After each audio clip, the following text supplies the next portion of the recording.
Sean todos bienvenidos al podcast Vida con Jaime Sevilla. Bienvenido al podcast Vida con Jaime Sevilla. Hoy en una transmisión muy especial, ya que tenemos un invitado de honor. Sí, hablamos del doctor Félix Ulloa, vicepresidente de la República de El Salvador, que ahora ha llegado hasta los estudios de ABA aquí en nuestra casa en Portland, Oregón. Y para CIA Communication y ABA Media Group, es un placer, un honor tenerle aquí. Doctor Félix Ulloa, bienvenido aquí a su casa. Jaime, gracias. Qué gusto saludarte de nuevo. Y ahora aquí en esta nuestra casa, la casa de ABA. Qué gusto, Jaime. Muchas gracias. Recuerdo que estuvimos hace poco, también el año pasado, en su oficina de la vicepresidencia en El Salvador. Y siempre es un placer encontrarlo con esa misma sonrisa, con ese mismo ánimo, trabajando ardua por nuestra gente. Hoy queremos en esta entrevista, en este podcast que tenemos, que la gente nos sigue en todo el mundo, abordar algunos temas principales. Sobre todo, quisiéramos hablar del gobierno. La diáspora, tanto en Estados Unidos como en Europa, en el mundo entero, tiene los ojos puestos en El Salvador, y es debido a ese cambio repentino que vino y que acabó prácticamente sepultando a los poderes tradicionales que habían gobernado el país por décadas. Lo debemos, como usted muy bien lo dijo en una entrevista en México, al uso de la tecnología, de las redes sociales, que el señor presidente Nayib Bukele utilizó en su momento de campaña, y fue como ese despertar o ese resurgir de los milenarios o de los millennials, como le llamamos, ese resurgir y esa conexión tecnológica a través de las redes sociales con la gente y una forma de expresarse libre. Una vez que nosotros ya tenemos ahora al presidente que el pueblo quería y que lo sigue queriendo, por supuesto, ¿cuáles han sido los principales logros que como gobierno siente usted que han logrado en este año y meses que llevan? Bueno, primero quizás reiterar la introducción que tú hacías de cuál es el momento político e histórico que está viviendo El Salvador y de dónde arranca esta nueva coyuntura en la cual el país se tiene necesariamente que proyectar al futuro. Ya tú lo decías, con las elecciones del 3 de febrero de 2019 se cerró una etapa que habíamos caracterizado como la posguerra.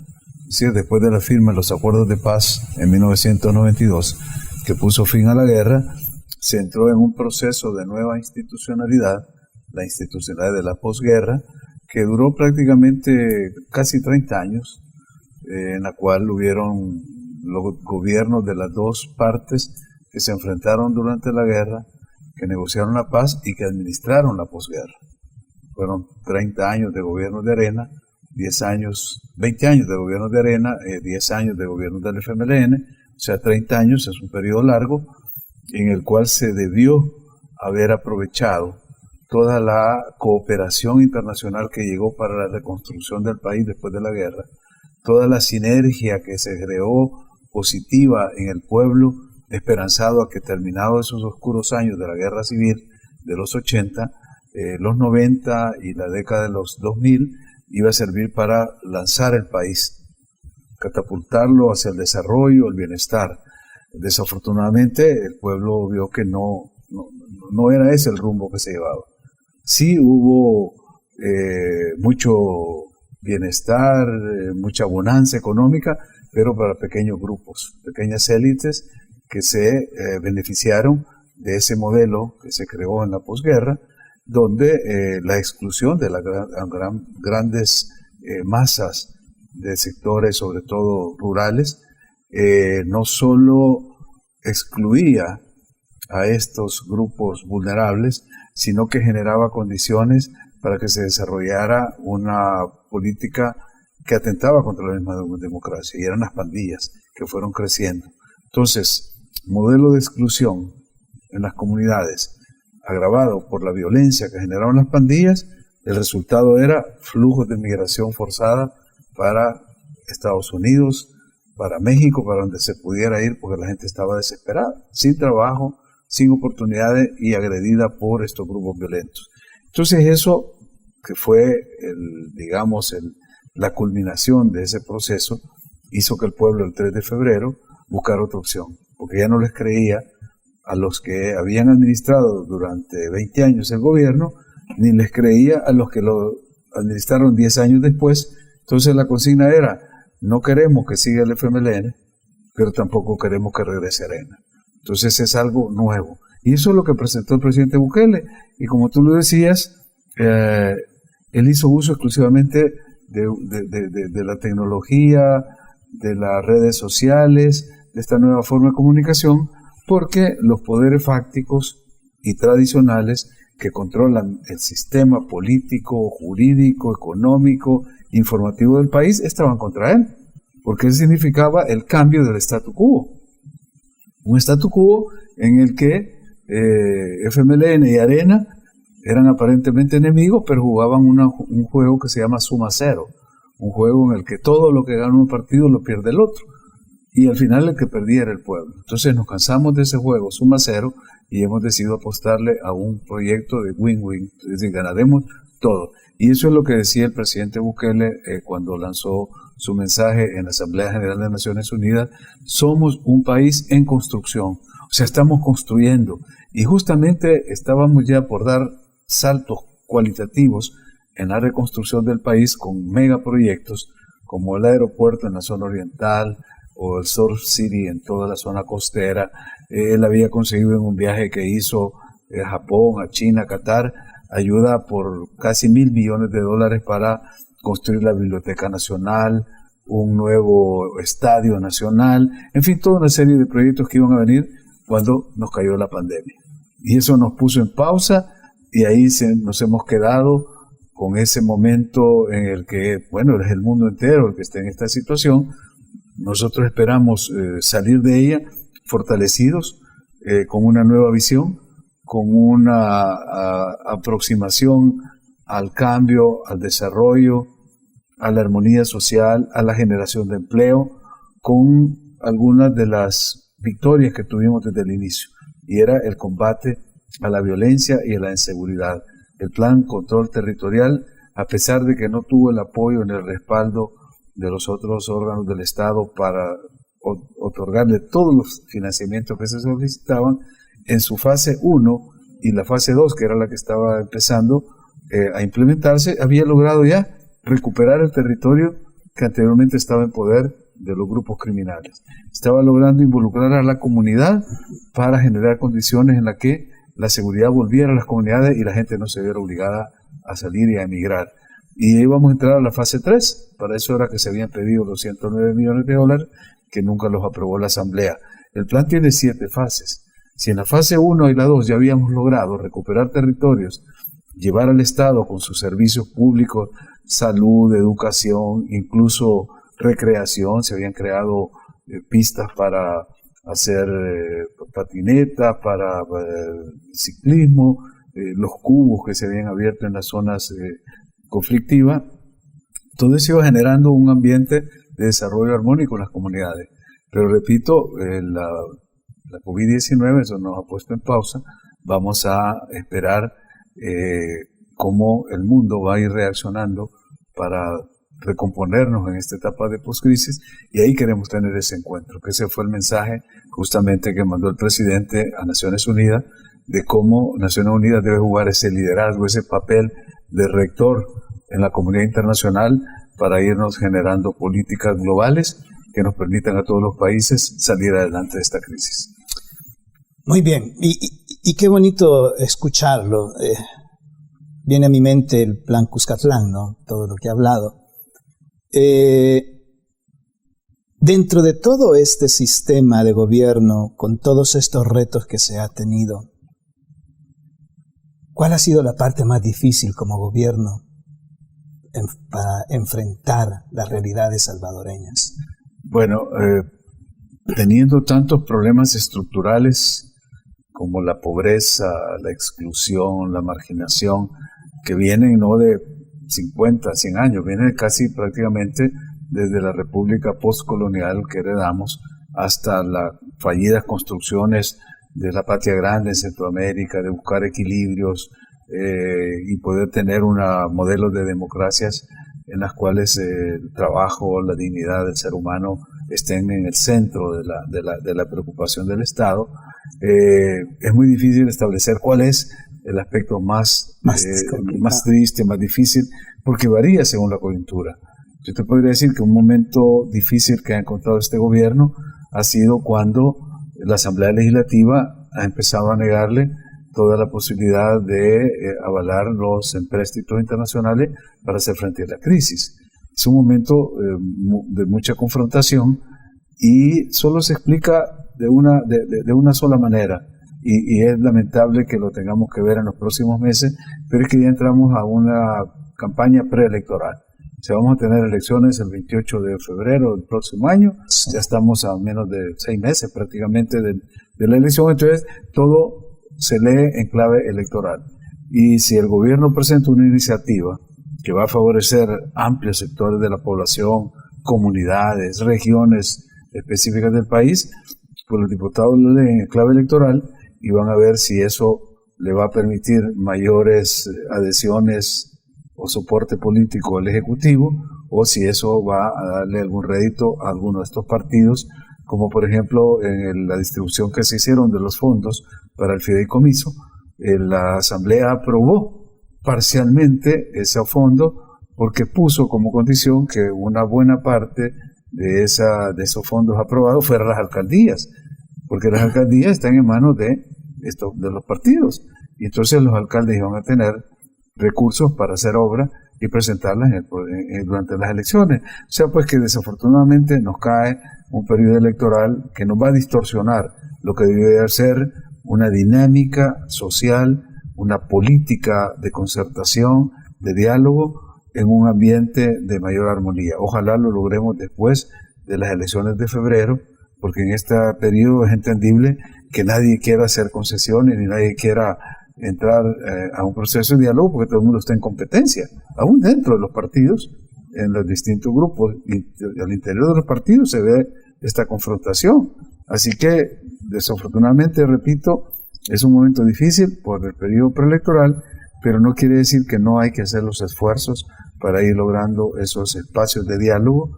De hecho, yo he abierto uno, con autorización del presidente, que es para un gran diálogo nacional y que nos pueda permitir revisar la Constitución y tener una nueva Constitución acorde a los nuevos tiempos que el país va enfrentando.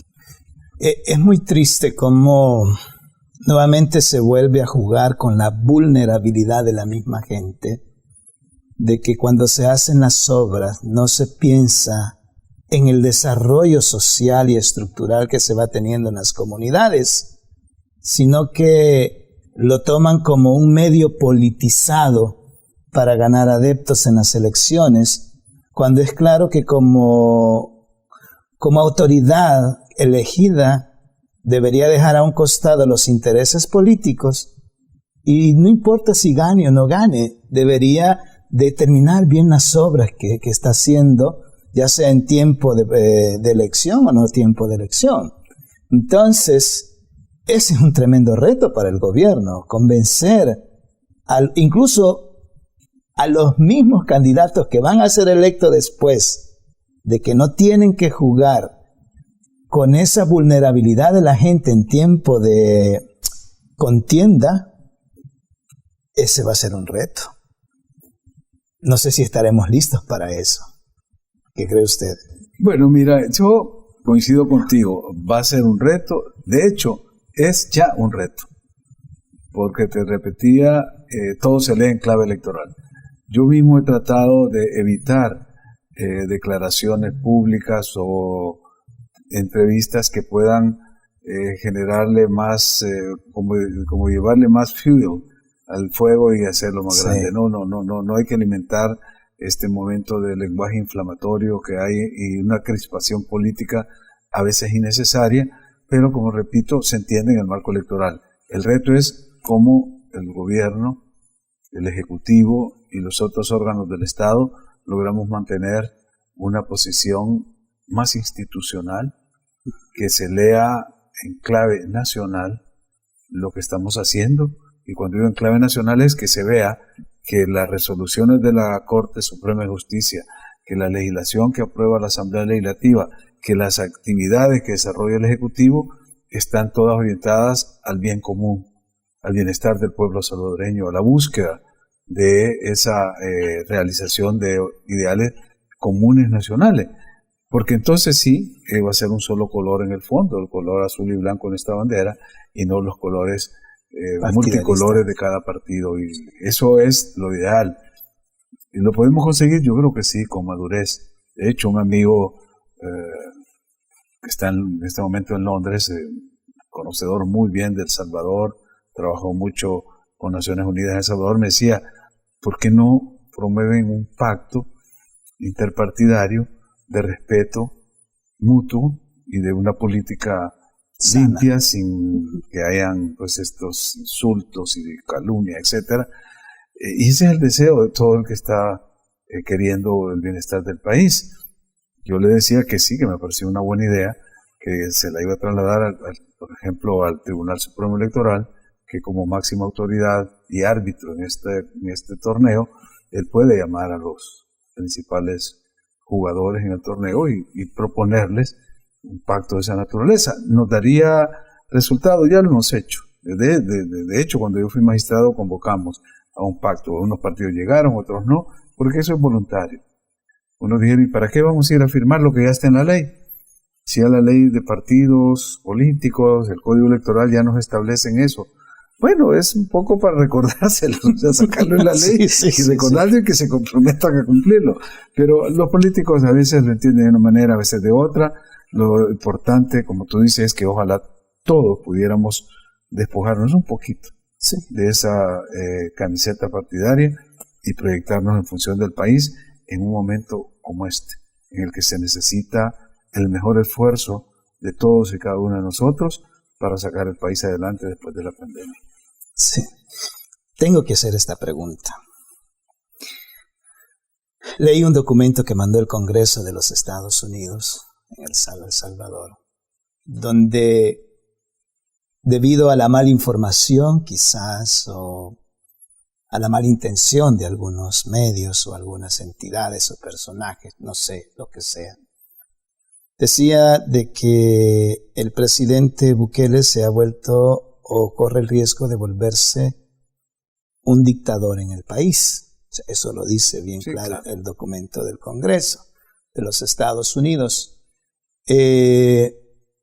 Recuerdo en una declaración que hizo el señor presidente Nayib Bukele, decía, si yo hubiera querido ser dictador me hubiera tomado esto hace tiempo.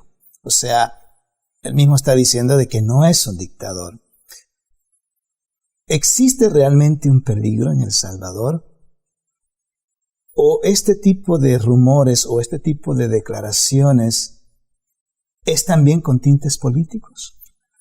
Mira, empecemos por ver, como tú decías, quiénes suscriben ese documento, porque no es un documento del Congreso, es un documento firmado por algunos senadores. Entonces, ya eso te puede indicar, porque creo que han sido dos cartas, una más con congresistas demócratas, otra creo que fueron congresistas republicanos, pero ambos tienen el mismo denominador común, y es la preocupación por el estado de la democracia en El Salvador, a partir de dos ejes fundamentales. Uno, la libertad de prensa, la libertad de expresión, si se está respetando, si hay ataques a la prensa, si hay amenaza de limitar la libertad de expresión. Ese es uno. Y el otro, la conducta o la actitud del presidente, sobre todo por la irrupción que hizo en el Salón Azul en la Asamblea el 9 de febrero de este año. Entonces, bajo esas dos, digamos, esas coordenadas, se traza una imagen que realmente no corresponde a la realidad. Es decir, yo he hablado con el presidente en muchas ocasiones, me ha reiterado su vocación demócrata. Yo he trabajado los últimos 15 años de mi vida promoviendo la democracia en muchísimos países, justamente trabajando con el Instituto Nacional Demócrata de los Estados Unidos. Así que tenemos no solo la visión, los ideales, sino las prácticas para impulsar la democracia que operan a nuestro favor. Claro, existen imágenes, existen lecturas que a veces son sacadas de contexto o puestas en una perspectiva que pueden distorsionar la imagen de lo que pasa en el país. Hay muchas falencias en el ejercicio de gobierno, yo mismo las he reconocido, son falencias que pueden amenazar un proceso de construcción democrática, pero de eso se trata, de señalarlas para corregirlas. Así es. Y cuando la crítica es una crítica constructiva, es bienvenida, pero cuando se trata de una crítica acerba o de una agenda de confrontación, porque al final eso es lo que yo he visto, que los sectores que han salido a denunciar la falta de vocación democrática del presidente o la amenaza al ejercicio de la prensa libre, son personas que realmente tienen una agenda de enfrentarse con el presidente, con el gobierno, con el ejecutivo, y ahora han agarrado hasta conmigo, que yo nunca pensé que me fueran a acusar de eso, pero con el tema de la reforma constitucional han distorsionado mis intervenciones, han cambiado el sentido de algunas palabras. Se ve pues que se trata de una campaña. Entonces cuando tú ya entras en ese nivel de confrontación, ya se pierde la objetividad. Y muchos de los casos y de los ecos que han tenido estos grupos es de gente sorprendida en su buena fe. Pues yo he visto muchos amigos míos de Washington, de Europa, que me han escrito preguntándome, y cuando yo les he aclarado y les he dado la versión, me dicen, bueno, es que lo que nos dijeron aquí era otra cosa. Es correcto, sí. Entonces existe esa digamos, esa actitud confrontativa, y si tú le rascas un poquito, vas a encontrar que al final es la oposición y la confrontación de intereses y de intereses económicos. Y eso se reviste con matices políticos, con matices democráticos, y se cambia la narrativa. A mí ya no me sorprende eso. De hecho, cuando yo lancé la invitación para que se sumaran representantes de estos sectores al diálogo para darle una visión del nuevo país en una constitución modernizante y democratizadora, no quisieron. Sí, no aceptaron entrar al diálogo. Entonces, ¿cómo se puede construir un diálogo auténtico, honesto, transparente, sincero, si una de las partes no acepta la convocatoria del diálogo y es la que está denunciando que no hay diálogo? Entonces eso te genera lecturas diferentes, y cuando tú haces un poquito de investigación te das cuenta por qué es que estos sectores van a continuar en eso, y no importa lo que el presidente haga o deje de hacer, siempre va a haber una crítica. Hay un abogado amigo mío, que es prácticamente uno de los pocos sabios del derecho que quedan, que es el doctor Fabio Castillo, que ha dicho que esta nueva polarización que vive el país, como la que vivimos antes entre Arena y el FMLN, ahora es la bukelefilia y la bukelefobia. La bukelefilia es más del 80% de la población que está con el presidente, y haga lo que haga el presidente, todo está bien hecho. Así es. Y la bukelefobia, que es un grupo mucho más reducido, que todo lo que haga el presidente o todo lo que deje de hacer el presidente está mal. Está mal. Entonces no hay un punto medio de razón, de racionalidad para plantearlo, y eso creo que podíamos jugar abriendo este espacio de diálogo con juristas, con académicos importantes. Algunos han aceptado. Son un grupo ya identificado, el que nunca va a aceptar y siempre va a estar criticando de manera acerba y no constructiva. Y la gran mayoría, cuando este proceso vaya avanzando y se vayan consolidando los patrones democráticos bajo los cuales se quiere construir, pues se van a convencer que no era tal la narrativa que les dieron. Ahora, si fuese cierta, pues yo mismo tendría también que revisar mi papel de que estoy haciendo, porque no voy a estar yo en un gobierno o en un proyecto que vaya contra mis principios, que son esencial y fundamentalmente democráticos. Y qué bonito, y quiero terminar este segmento con ese último statement que acaba de decir. O sea, sobre todo para darle la confianza a nuestra gente de que en El Salvador no se está constituyendo una dictadura, sino que hay un sistema democrático todavía, que ha sufrido ciertas cositas, porque lógico que lo que pasó el 9 de febrero no es lo mejor para rearreglar las diferencias, ¿verdad? Pero como usted dijo, así se va aprendiendo, porque solamente cuando hay un reto es cuando las partes se tienen que ver obligadas a cambiar, una y la otra. Pero me gusta y quiero quedarme, y quiero despedir este segmento para que después vengamos con las preguntas. Pregúntale al vicepresidente, que ya las tenemos ahí. Quiero quedarme con este mensaje a todos los salvadoreños de la diáspora. El señor vicepresidente de la República de El Salvador, doctor Félix Ulloa, ha dicho firmemente: soy un demócrata y no puedo ir en contra de mis principios. Una forma para darnos a nosotros la confianza de que El Salvador es un país democrático. Ya regresamos con el podcast Vidas con Jaime Sevilla. Nos vamos a una pausa. Regresamos al podcast Vidas con Jaime Sevilla. Hoy tenemos como invitado de honor aquí al doctor Félix Ulloa, un gran amigo, el vicepresidente de la República de El Salvador. Por supuesto, un saludito también a nuestra cónsul del área, Clary Monzón, quien está detrás de cámara echándonos porras en esta entrevista. Gracias por compartir con nosotros. Este segmento le titulamos Pregúntale al vicepresidente.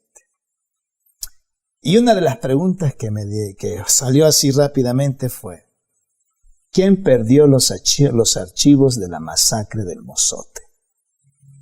Muy buena pregunta, yo me la he hecho igual, ¿verdad? ¿Cuándo y en qué momento se perdieron archivos de una matanza de del año 81? Hace que ya más de 40 y pico de años. Sí.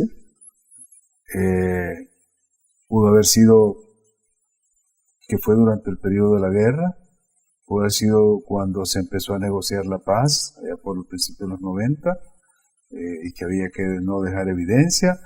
Pudo haber sido durante los gobiernos de Arena, que estuvieron desde el 89, el 94, al 99, al 2004, es decir, 30 años en los cuales, 20 años en los cuales se pudo haber destruido. Pudo haber sido destruido en los últimos 10 años del FMLN, que también estuvo durante de 2009 a 2018. Entonces, en cualquiera de esos momentos.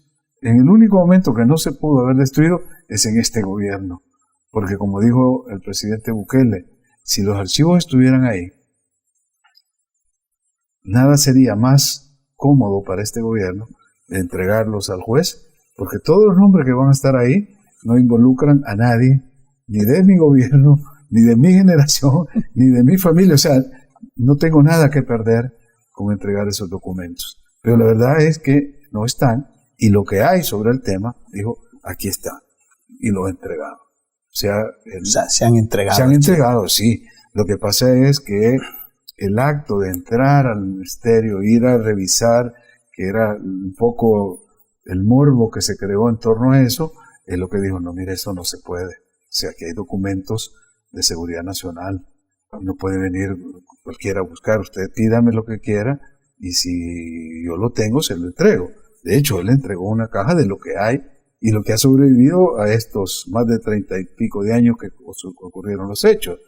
Y si hubiera más, dice, lo entregaría. Pero hay una cosa, Jaime, que es importante, sobre todo para que la diáspora que nos está viendo y que está preocupada por eso, y que estoy seguro que muchos de los que nos están viendo tienen algo que ver con el Mozote, porque fue en esos años terribles cuando se hicieron estas masacres y se masacró a nuestro pueblo humilde, que mucha gente salió hacia estos lugares. Y aquí deben haber más de algunos parientes, amigos de la gente que fue masacrada en el Mozote. Entonces, si en El Salvador No existen ya esos archivos porque se destruyeron. Puede haber sido en la época de la junta de gobierno, en el periodo de la guerra, puede haber sido en el gobierno del presidente Duarte, que tomó posesión en el 84 hasta el 89, o puede haber sido en los otros 4 gobiernos de Arena, o en los 2 del Frente. Ahí tenemos más de 35 años de gobiernos. 5 del PDC, 20 de Arena, 10 del FMLN. Ahí se pudo haber perdido. Pero donde no se deben de haber perdido, y donde seguramente están, debe ser o en el Departamento de Estado o en alguna agencia acá en Estados Unidos. Y ahí habría que pedir que se desclasifiquen estos documentos, porque si en El Salvador los responsables de dirigir el gobierno en esos 35 años, 5 de Duarte, 20 de Arena, 10 del Frente, más los de la Junta, porque antes del 84, que era el presidente Duarte, había una junta de gobierno y hubo un gobierno transitorio de Álvaro Magaña. O sea, durante todo ese plazo se pudo haber destruido, porque la masacre fue en el 81, lo que había una junta de gobierno. Y esa junta de gobierno entregó el gobierno hasta después del 82, que hubieron elecciones, cuando se estableció la Asamblea Constituyente, y nombraron como presidente provisional al doctor Álvaro Magaña. Y Álvaro Magaña nombró 3 vicepresidentes, uno del PDC, uno del PCN y uno de Arena.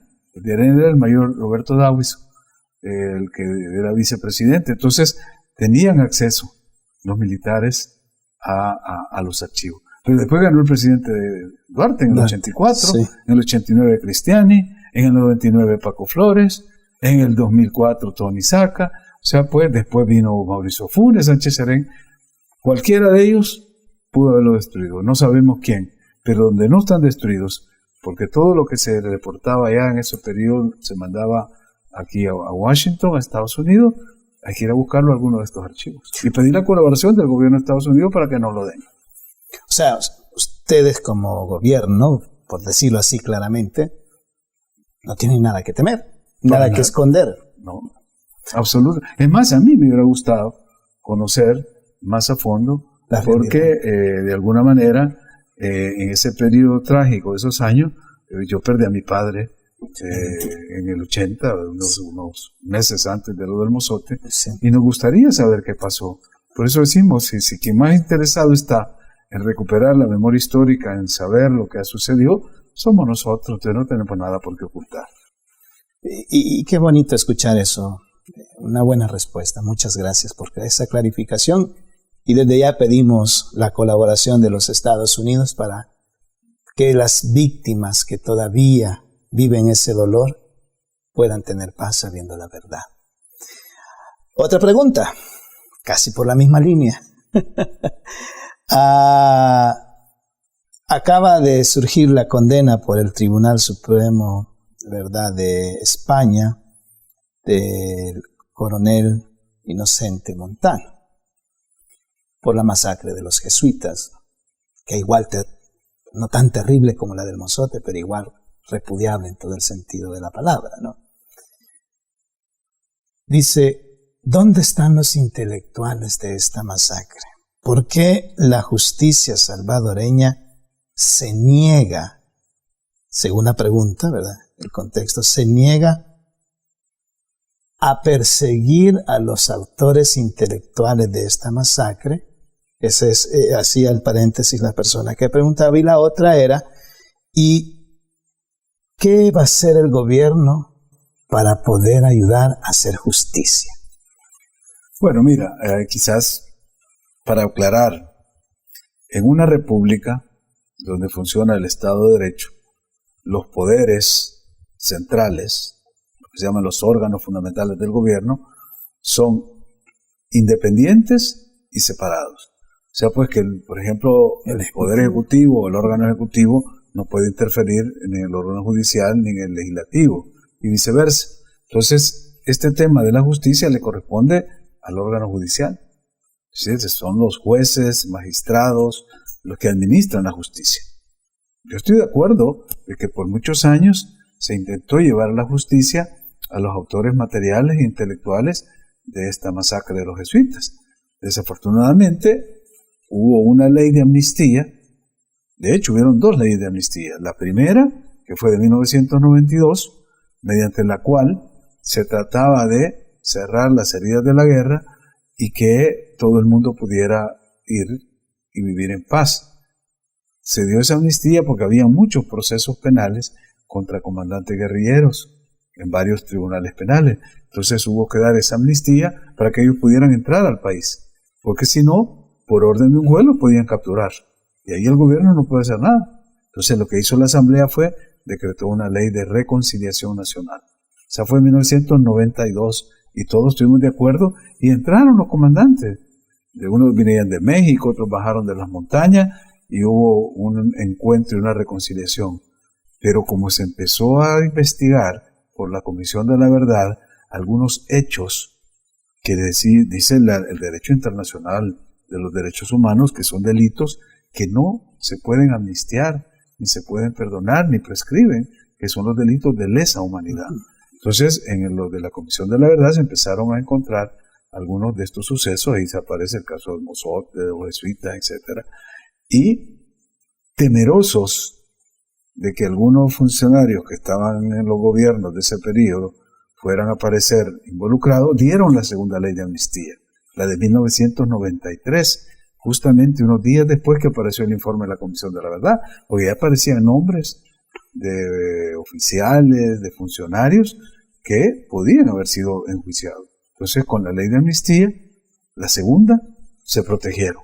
Y ahí ya no se pudo hacer nada, porque todos los juicios que se llevaban pidiendo justicia, en el caso de los jesuitas y cualquier otro, la matanza del Zumpul, la del Mozote, tantas matanzas que hubieron, no podían porque estaba la ley de amnistía. Hubo que esperar a que la declararan inconstitucional la ley de amnistía, hace como 3 años que se declaró inconstitucional, y entonces ahora está abierta la posibilidad. O sea que ahora, y no es un tema del gobierno, es un tema de las víctimas, porque el gobierno no puede ir a acusar. Quien va a ir a acusar o a pedir justicia es la víctima, y ahora sí lo puede hacer, porque esa ley de amnistía se derogó. Y de hecho, por eso es que se reabrió el caso del Mozote allá en Morazán, y se ha reabierto el caso de los jesuitas en San Salvador.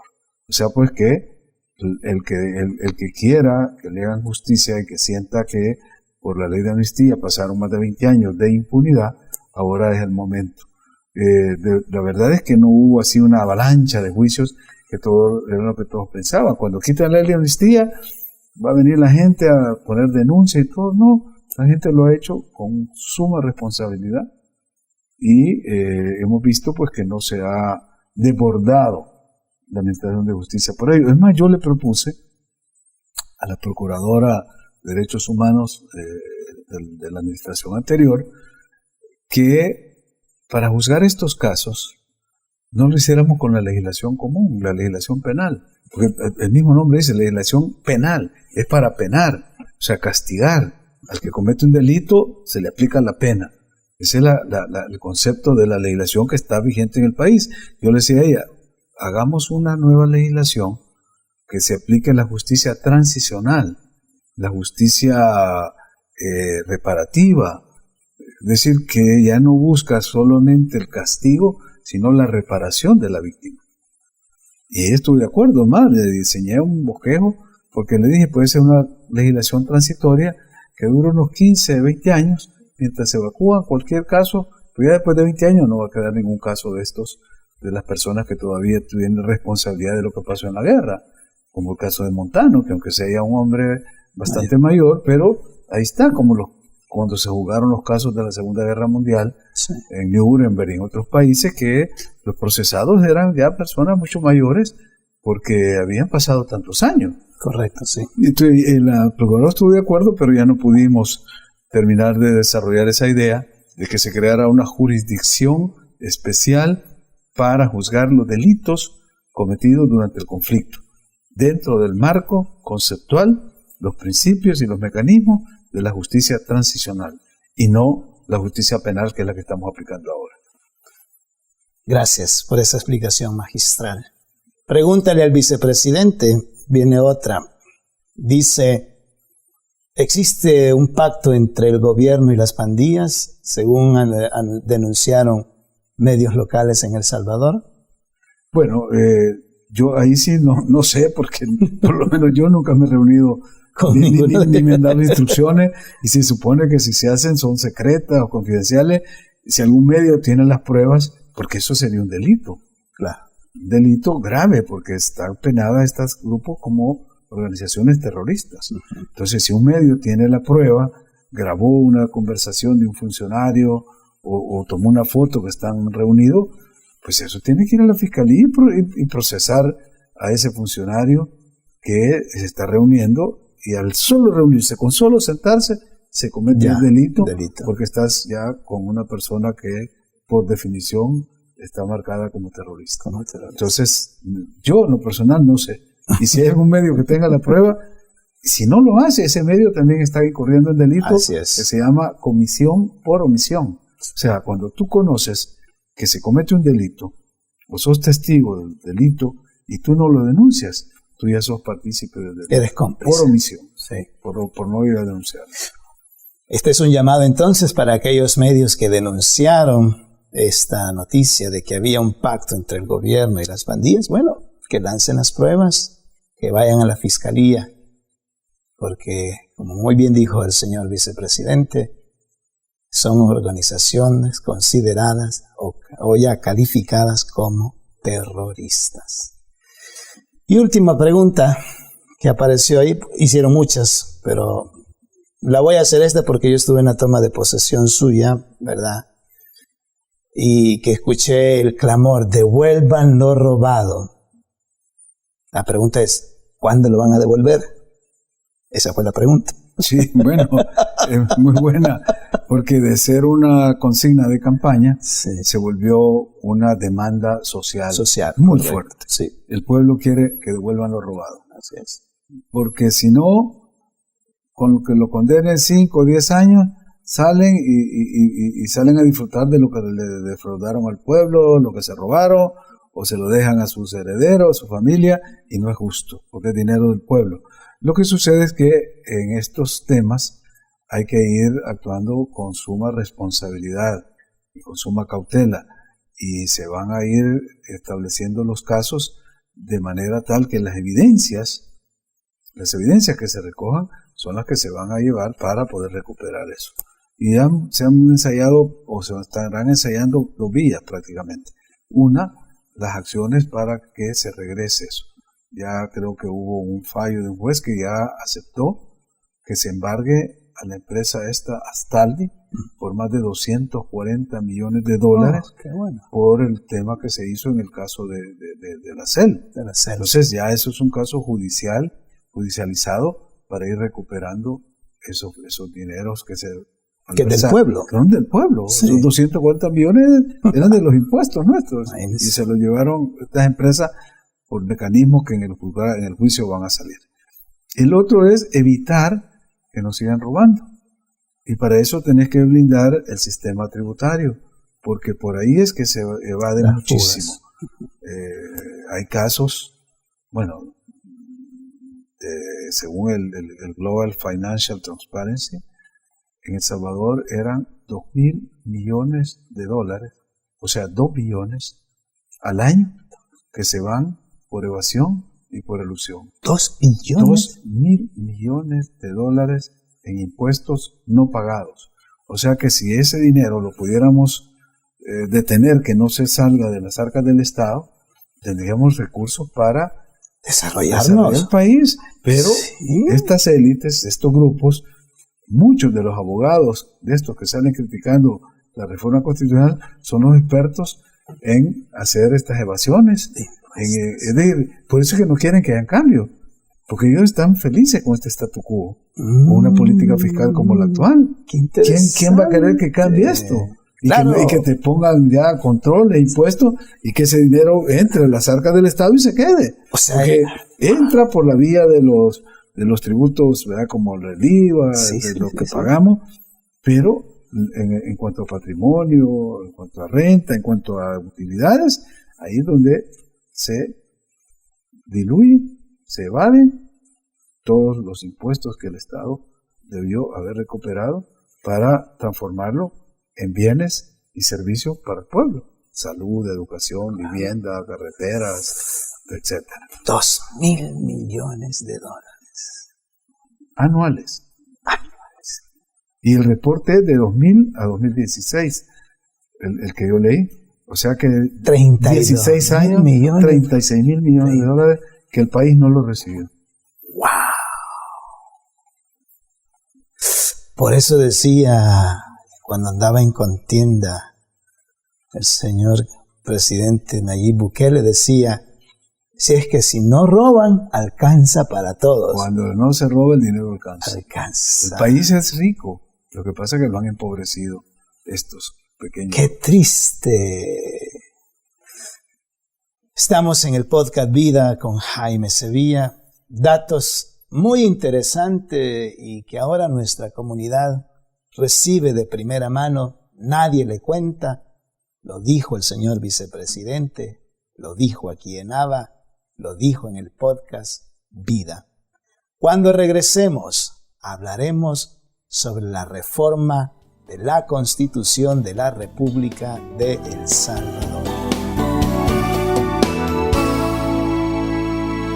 Regresamos con el podcast Vida con Jaime Sevilla. Nos acompaña en la casa un gran amigo, el doctor Félix Ulloa, vicepresidente de la República de El Salvador. Ya pasamos el primer segmento, hablamos de gobierno. El segundo segmento hablamos, pregúntale al vicepresidente, que ojalá pudiéramos mantener esto muy frecuente, las preguntas. Y ahora vamos a hablar un tema bastante polémico, que ha suscitado malinterpretaciones, malas intenciones, buenas intenciones también, por supuesto. Y es la reforma a la Constitución de la República de El Salvador. Muchos temen que pueda suceder lo que pasa en Venezuela o lo que pasa en Nicaragua con las dictaduras. Reformar la Constitución siempre se está reformando, siempre hay enmiendas. A lo largo de la historia de cualquier país uno puede ver eso en su historia. Pero ahora tenemos en quien ha sido delegada esa responsabilidad, en el doctor Félix Ulloa, un abogado prominente de gran experiencia tanto nacional como internacional. ¿Por qué la Constitución actual no nos responde a los signos de los tiempos?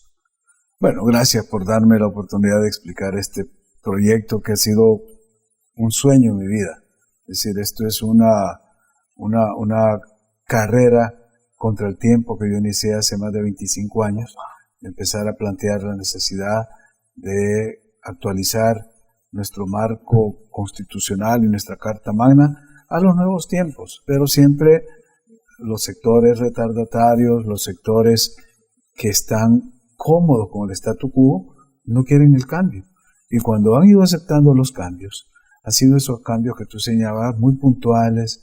Los abogados dicen esos parches que se le han ido poniendo, ya que una constitución que se hizo en 1950, o sea, hace 70 años, y que en esa época era como un traje de lujo que se le puso al país, porque era una constitución moderna, modernísima para esa época, inspirada en las constituciones de Europa después de la Segunda Guerra Mundial, que fortalecían el sistema de democracia representativa, inspirada también en la Declaración Universal de Derechos Humanos, que como tú recuerdas se publicó el 10 de diciembre de 1948.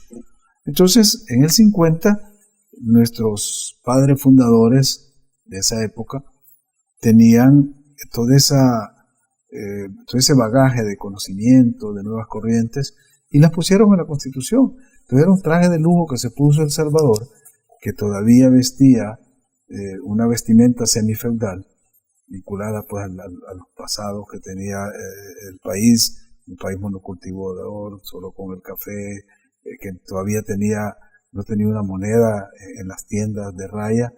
Los hacendados hacían su propia moneda y con eso le pagaban a los campesinos. Y ese estado fue el que se modernizó con la Constitución del 50, que básicamente es la que está actual, porque del 50 que fue producto de un golpe de Estado, el golpe de Estado del 48, que ya se llamó el golpe de Estado de los mayores, y que el monumento que lo recuerda es el Chulón, el que está por el Teatro Presidente. Sí. Ese es el monumento a la Constitución del 50.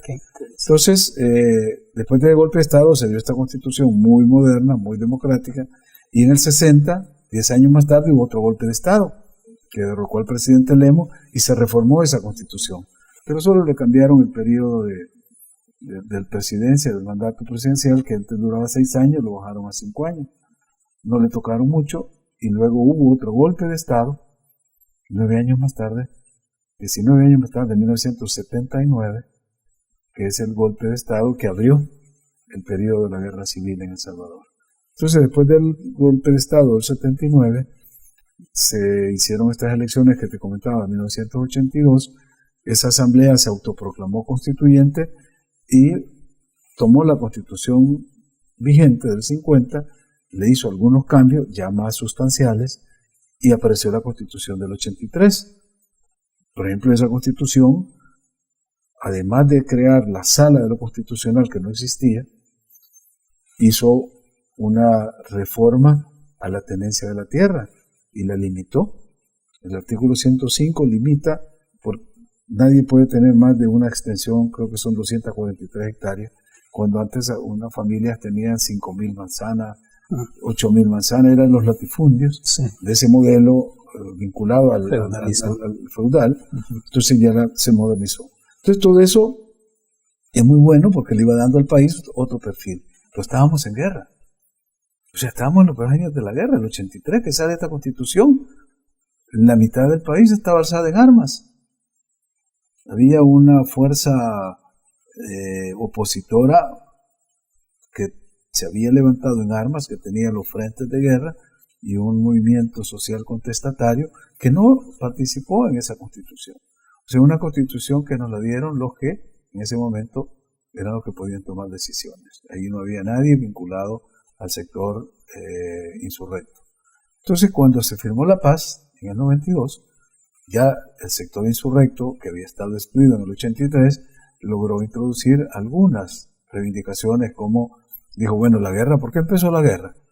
La guerra empezó por los fraudes electorales del 70, cuando a Duarte le negaron el triunfo en el 72, correcto, cuando otra vez la UNO gana las elecciones del 77 con el general Claramón y se lo vuelven a negar el triunfo, entonces la gente agarró las armas. Entonces, el origen de la guerra se dio por los fraudes electorales. Entonces crearon una entidad que administrara las elecciones de manera más transparente, que es el Tribunal Supremo Electoral.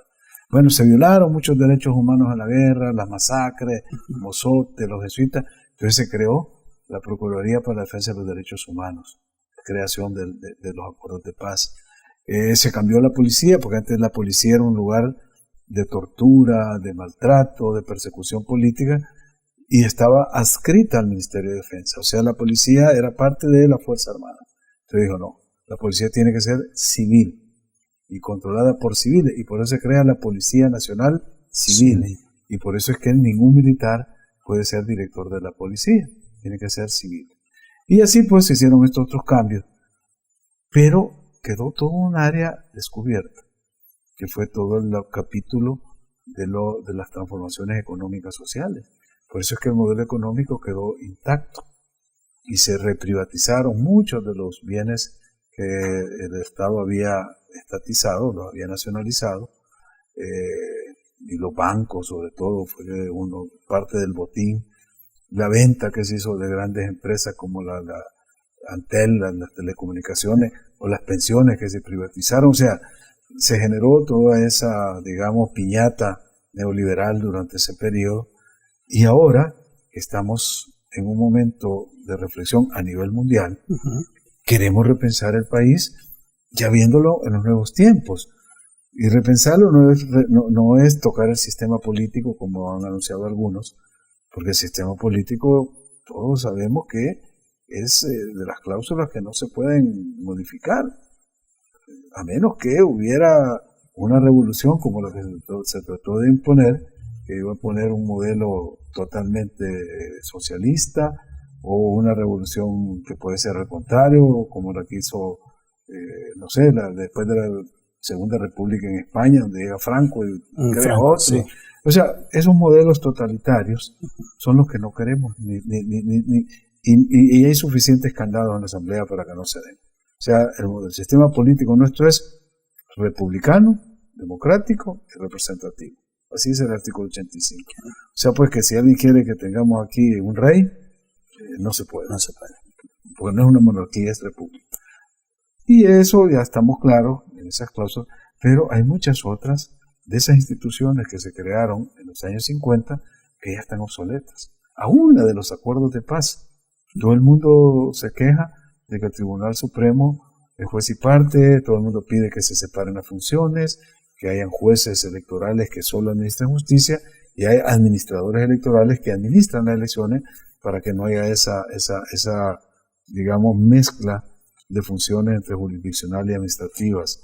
La Procuraduría de Defensa de Derechos Humanos dice, la dejaron sin dientes y sin garras porque no hace nada, no puede enjuiciar a nadie. Pues solo recomienda, hay que cambiar. Y así como eso, la Corte de Cuentas, el Consejo de la Judicatura, va viendo toda una cantidad de entidades, instituciones que hay que modernizarlas.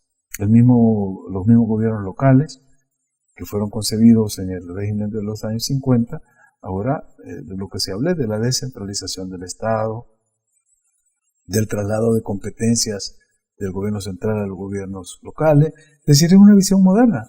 Eso es lo que queremos hacer, darle al país un nuevo rostro, ya pues adecuado al siglo XXI, donde un factor es fundamental y que no se consideró ni en los años 50 ni en las constituciones anteriores, pero que hoy el constitucionalismo moderno del siglo XXI lo pone como el eje central en cualquier reforma constitucional, y es ponerle atención al medio ambiente, porque los niveles de contaminación, el cambio climático, bueno, todos los incendios que se han visto aquí en la costa oeste, las inundaciones en otra parte, la sequía, es decir, y toda la contaminación que hay en los mares, en los ríos, implica y significa un enorme desafío para la humanidad, y todos tenemos que ponernos en esa sintonía. Entonces, que El Salvador adopte y tenga el cuidado del medio ambiente no solo nos favorece como nación,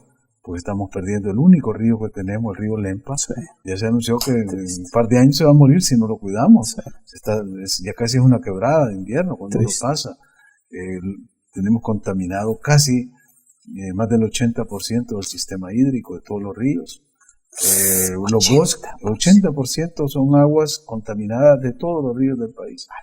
Y tenemos los bosques, que creo que tenemos el 1 o 2% de los bosques originarios, porque lo demás ha sido tala, se han talado. Bueno, lo que ocurrió en las colinas cuando el terremoto del 2001 era por eso, porque se han hecho construcciones en zonas que no son para eso.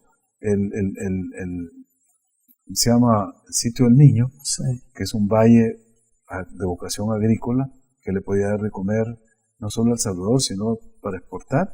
Ahorita son planchas de cemento, porque han hecho casas, han hecho fábricas. O sea, el descuido del suelo, el subsuelo, que tenemos gas natural y que se lo han explotado estas empresas extranjeras, el mar territorial, tenemos 3 veces más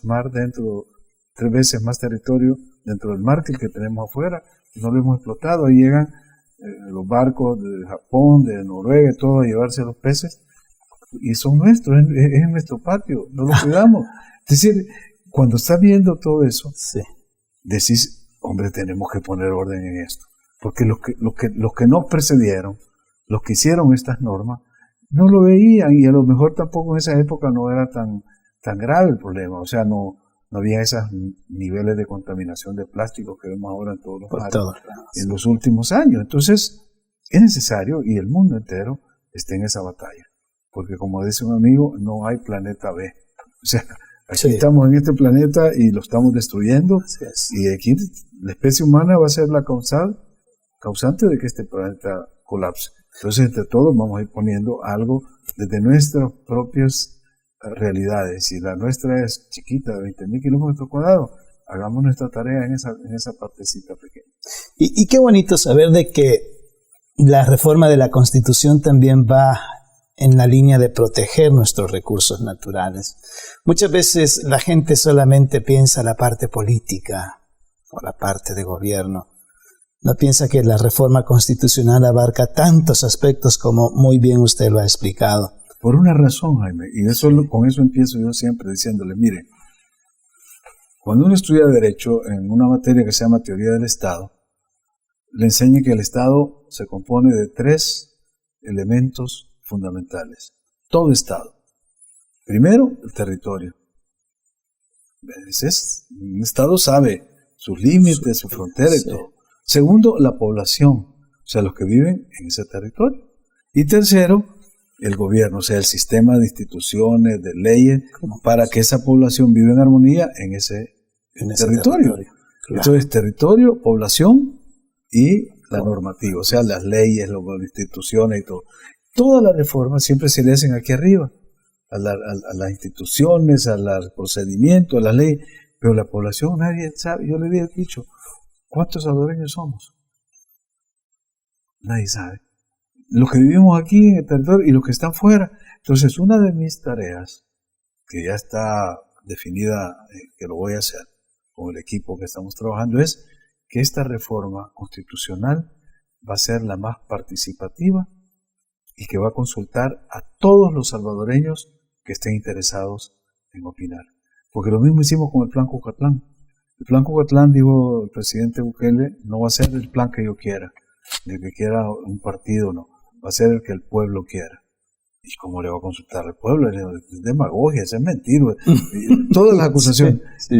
Y simplemente lo que se sacó fue una aplicación del Plan Cucatlán, donde todo el mundo mandó lo que quiso. Yo pude recibir tesis doctorales como aportes, presentando propuestas para muchas cosas. Y se recibió una que era una pequeña notita de una señora que decía, yo lo que quiero que hagan un hospital de niños aquí en Oriente. ¡Ay, qué bonita! Ese era el plan de gobierno que ella quería. Entonces, fueron 29,000 los documentos que se recibieron. Wow. O sea, solo el que no quiso no participó. O sea, el Plan Cuscatlán no es impuesto por nadie, sino es del pueblo. De esas 29,000, que imagínatelo en cajas, sí. serían cajas y cajas y cajas. Habían grupos, unos trabajaban en el área médica, otros en el área de vivienda, trabajo, de todo. Sí. Entonces de ahí se iban agarrando, se seleccionaron, se sistematizaron, porque muchas eran repetidas. Y ya cuando estuvo clasificado ese material, se hizo el plan. Son 1,000 hojas el Plan Cucatlán. Está colgado en la página web. Son 1,000 hojas. De 29,000 propuestas se redujo. Entonces la Constitución queremos hacer lo mismo, que todo el mundo opine. Y cuando yo digo, esta vez, la diáspora, los salvadoreños que viven fuera del país, van a tener la oportunidad de expresarse, de ser oídos, de querer ellos decir cómo, cuándo y de qué manera quieren su Constitución, de verdad se les va a escuchar, porque se va a abrir esa aplicación para que todos los salvadoreños dentro del territorio nacional o fuera del territorio nacional manden su propuesta de qué es lo que ellos quieren que se incorpore, que se elimine, que se agregue, que se establezca dentro de la nueva Constitución. Ese es el modelo. Qué bonito. En un reportaje, el doctor Fabio Castillo, su amigo que usted hablaba, decía que decidió formar parte de este grupo para la reforma de la Constitución porque le parecía también algo sensato, ¿no? Pero que habían cláusulas que eran innegociables. Y él las especificaba ahí. No a la reelección, todo ese tipo de cosas. Y fue interesante como después vi una entrevista con usted donde decía, yo soy un demócrata. O sea que está claro que la reforma de la Constitución, para quitar esos mitos, o sea, la reforma de la Constitución sin mitos, o sea, sin esos inventos, ¿verdad? No es para una reelección presidencial, no es para otro tipo de perpetuarse en gobiernos, sino es para el mejor funcionamiento del territorio, de la gente y del aparato que gobierna. Creo que lo hemos entendido muy claro. me alegra. Le agradecemos de todo corazón para toda nuestra audiencia. Y quiero despedirme con lo siguiente. El podcast Vida con Jaime Sevilla. El próximo año celebramos los 200 años de independencia de Centroamérica. Fuera de cámara usted me decía, no es lo mismo que vean a El Salvador como país a que nos vean a toda una región. ¿Qué necesitamos hacer para ser uno en Centroamérica? Como la Unión Europea, Sí, como los Estados Unidos, que son diferentes estados, que solo Texas podría ser El Salvador, por decir una cosa. No, una ciudad de Texas.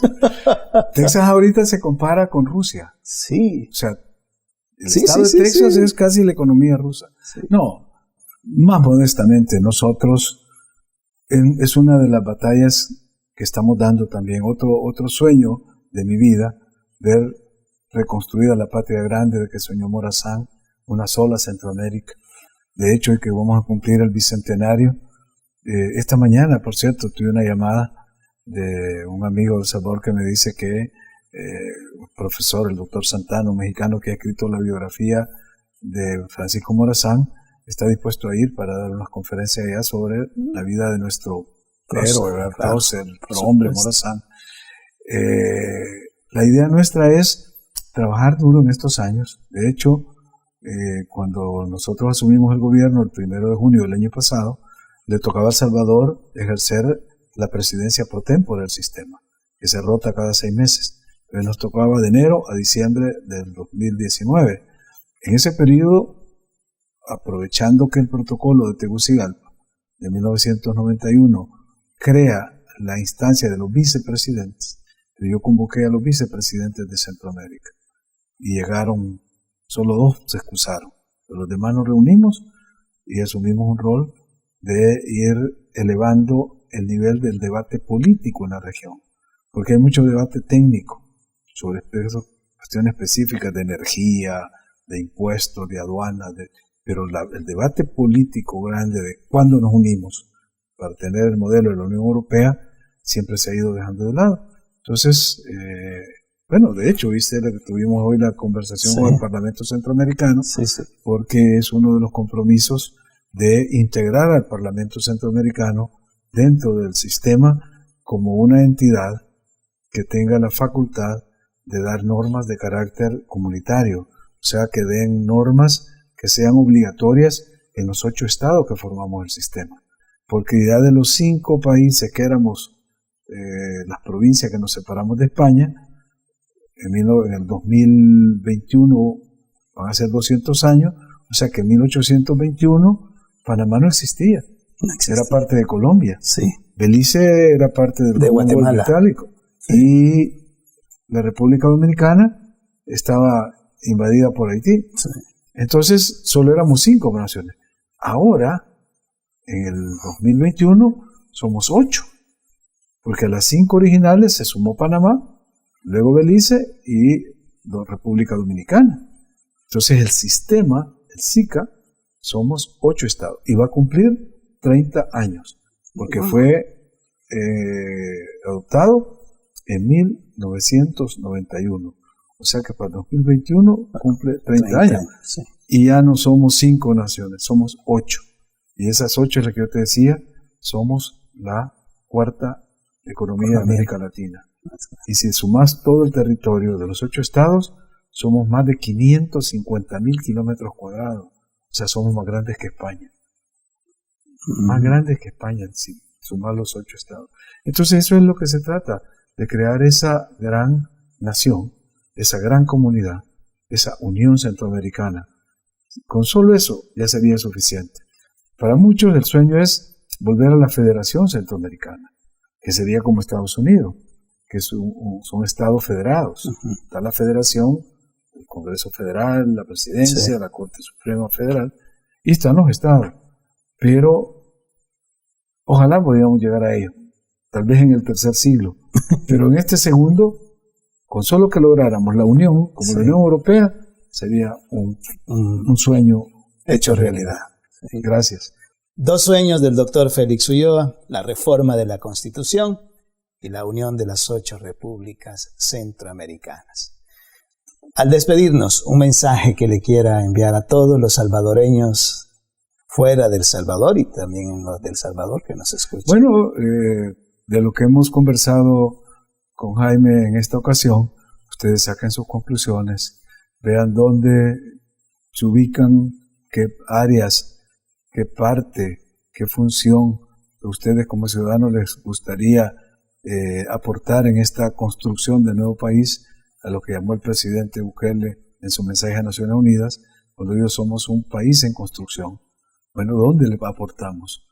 Yo ya decidí y vamos a trabajar en la reforma constitucional y en la Unión Centroamericana, que El Salvador siga siendo ese país que lidera los procesos de integración. Ese es un compromiso. Y ustedes pueden acompañarme porque vamos a sacar esta consulta nacional e internacional para que todos los salvadoreños puedan aportar, dar sus ideas. Todos van a ser escuchados. Muchas gracias. Muchas gracias a todos por habernos acompañado. Recuerden que nos puede sintonizar también en Spotify, su programa Vida con Jaime Sevilla, el podcast. Hasta la próxima.